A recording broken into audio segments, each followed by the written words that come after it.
Olá pessoal, meu nome é Amaury de Souza Silva, eu sou médico de família e comunidade e eu vou falar sobre ansiedade.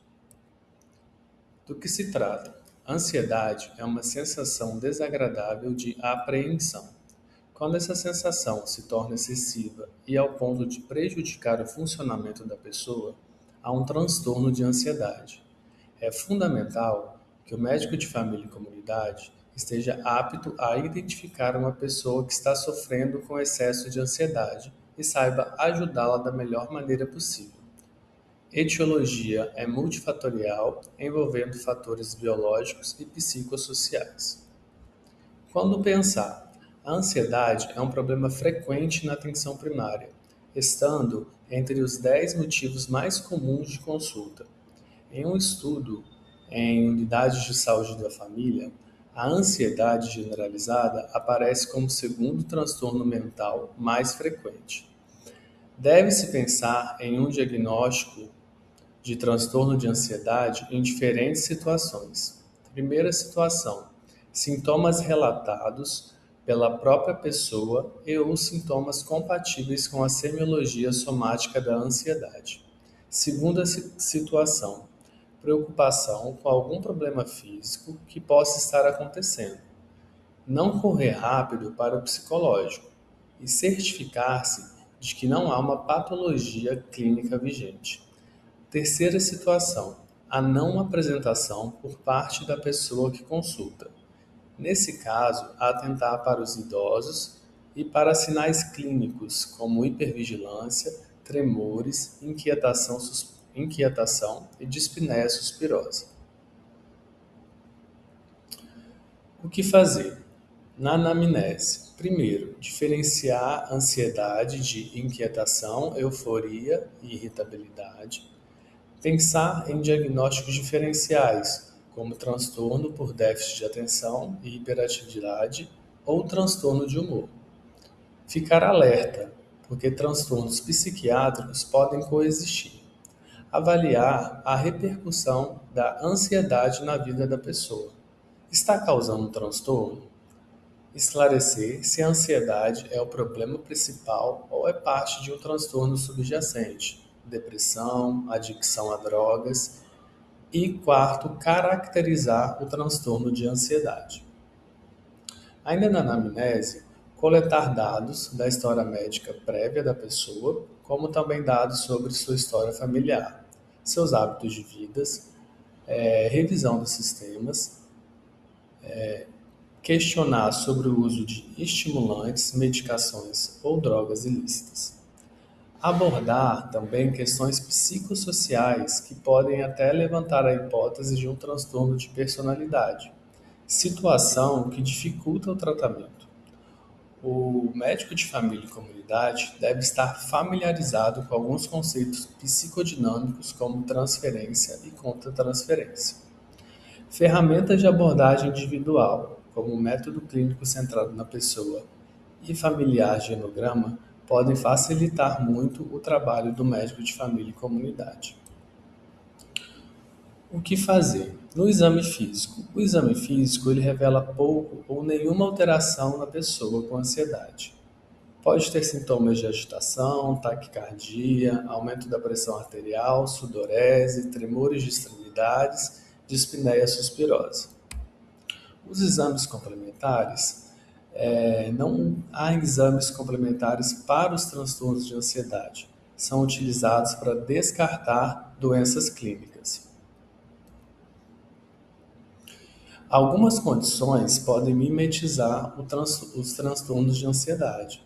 Então, doenças cardiovasculares, doenças respiratórias, doenças neurológicas, doenças endócrinas, intoxicação por drogas, abstinência de drogas e fármacos, entre outros motivos, podem mimetizar os transtornos de ansiedade. Os tipos de ansiedade. Existe o tipo de ansiedade generalizada, a fobia social, a agorafobia, o transtorno de pânico, a ansiedade induzida por substâncias, estresse pós-traumático e o transtorno obsessivo compulsivo. Conduta proposta. Tratamento. De maneira geral, existem tratamentos farmacológicos e psicoterápicos. A escolha dependerá de fatores como gravidade do caso e disponibilidade de psicoterapia. A conduta mais apropriada ao médico de família e comunidade é iniciar o tratamento farmacológico. Os medicamentos mais utilizados são das classes dos inibidores seletivos da recaptação da serotonina, inibidores da recaptação da serotonina e noradrenalina, antidepressivos tricíclicos e inibidores da MAO e benzodiazepínicos, e as psicoterapias como terapia cognitivo-comportamental e terapias de orientação. Recomendação para a intervenção de crise nos transtornos de ansiedade.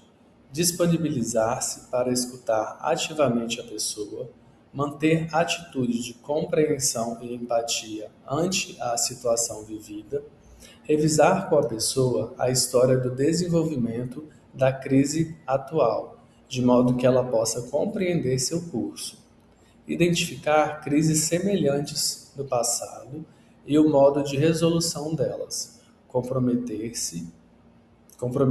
a pessoa em um esforço compartilhado para a resolução do problema atual, apoiar passos práticos e realistas para resolver a crise atual, deixar de lado problemas crônicos e de personalidades em um primeiro momento, apresentar as possibilidades terapêuticas e implementar o plano construído em conjunto. Quando encaminhar dificuldade de um diagnóstico acurado, é comum a dificuldade de discernimento entre transtornos de ansiedade e transtorno bipolar. Quando a abordagem terapêutica foge ao domínio do médico de família e comunidade, como em casos de queixas recorrentes de ansiedade ou casos resistentes ao tratamento inicial, podem ser sinal de transtorno de personalidade. Então, deve-se encaminhar ao psiquiatra, que tenha treinamento em psicoterapia, ou encaminhar ao psicólogo especialista em psicoterapia.